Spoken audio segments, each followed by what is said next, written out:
হয় নমস্কাৰ। আমাৰ নগাঁও হাতীমাৰাৰ পৰা নামফলা MKPW ৰাস্তাটো আজি 2 বছৰ ধৰি সলনি আছে। কোনো স্কুলৰ ছোৱালী যাতায়াতৰ দুৰৱস্থা, স্কুলৰ ছোৱালী স্কুলত যাব নোৱাৰে, সৰু সুৰা ব্যৱসায়খিনি বজাৰত যাব নোৱাৰে।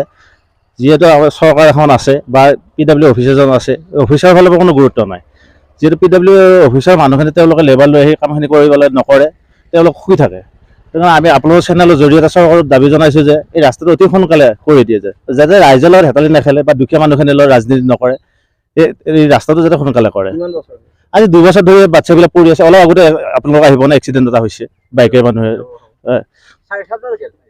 4খনমান এক্সিডেণ্ট হৈছে। এতিয়া বিধায়ক নিজৰ ওচৰৰ বেছি দূৰত নহয়, বিধায়কজন আমাৰ ইয়াৰ পৰা অলপ দূৰৰে, কিন্তু তেওঁ কোনোদিন অহা দেখা নাই, ইয়াত খবৰ লোৱা দেখা নাই। কেৱল ইলেকশ্যন আহিলে বিধায়কবিলাক আহে, ভোট বিচাৰি গুচি যায়। এতিয়াতো মেৰামতি লাগিব, নহ'লে কালি স্কুলত কেনেকৈ যাব ল'ৰাবিলাক? আপোনালোকে চাওক, স্কুলত যাব নোৱাৰে। সেইকাৰণে আপোনালোকে বিধায়কৰ জৰিয়তে বা SDCৰ জৰিয়তে বা এইটোৰ জৰিয়তে এই ৰাস্তাটো যাতে সোনকালে হয়, এইখিনিয়ে আমাৰ দাবী ৰাইজৰ।